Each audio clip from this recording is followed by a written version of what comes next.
Hey guys, this is the Canadian Baconer, and in this video we are going to be talking about some Star Wars Battlefront news, specifically relating to Boba Fett and the details that we have on him. And so for those of you who do not know who Boba Fett is, he's basically a bounty hunter in the Star Wars universe, and you would assume that he comes with a variety of weapons in his arsenal, and that's exactly what we're going to be talking about in today's video.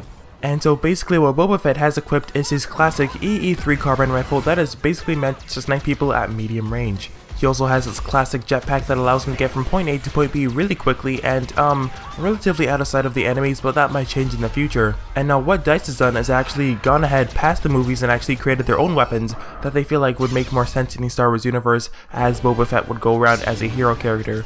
I forgot to mention this before, but Boba Fett is one of the 3 hero characters that we know about for the Star Wars Battlefront game. Chances are there are going to be more characters, but that's all they have released as of right now. And now Boba Fett also has wrist launchers equipped. On one side he has his rocket launcher, which is pretty effective and it's basically meant for long range, and then we also have his really close range on the other side, and it's basically a flamethrower that can just destroy everything in its path. And for some of you this may make no sense because there was no evidence that he actually used a flamethrower in his actual arsenal, but to be fair, you would assume that a bounty hunter in this kind of universe would have access to all these different things regardless if they show it in the movie or not. Like, you could use Obi-Wan Kenobi for an example. Like, you know that he has trained people in the past, but they don't show it in the movie. Like, we do have Anakin Skywalker, but obviously that's like the main point of one of those movies. But besides that, we know that he's actually trained people, but they just don't show it on camera, so that's a little like relatability example right there.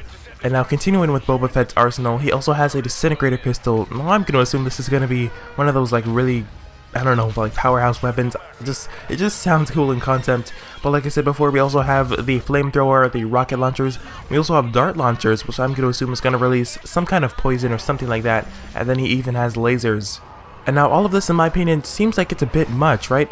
So what I'm going to assume is that you're going to have to pick from the different options, like maybe choosing what you have on your wrist launchers, like either a flamethrower or a rocket launcher or a dart launcher. And for the weapons, maybe you're going to have another selection as to what pistols you can have. But then again, this is going to be acting more of as a kill streak rather than a loadout that you can switch out at any time, like in Battlefield. And now one of the issues that DICE senior producer Jamie Keane went into is that when they put Boba Fett against Luke Skywalker in the early development stage, it was really unfair because Boba Fett actually had access to his jetpack all the time and there was no like set limit at the time, so he could basically spam and do whatever he wanted for as long as he wanted and stay in the air and just kind of dominate every other character. And so what they've actually done is added a fuel system so that you cannot spam that, and to my knowledge this should be relatively similar to the way the guns work in the game, where you cannot over spam them or they're going to overheat.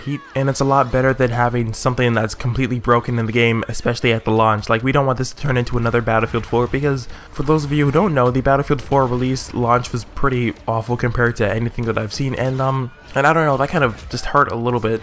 And now this is a little side note here, and it's basically a glimpse of the Battle of Jakku for Star Wars Battlefront.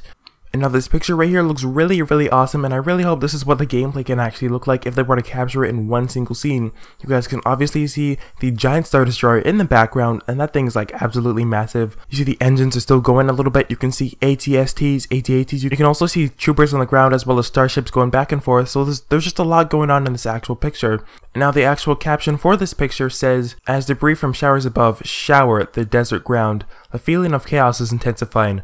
A Star Destroyer has crash landed and some of its engines are still smoking. The battle has begun." That's actually really cool. I like the way that sounds, and I'm really excited for this Battle of Jakku DLC to finally be released, and I'm so pumped for the release of Star Wars Battlefront.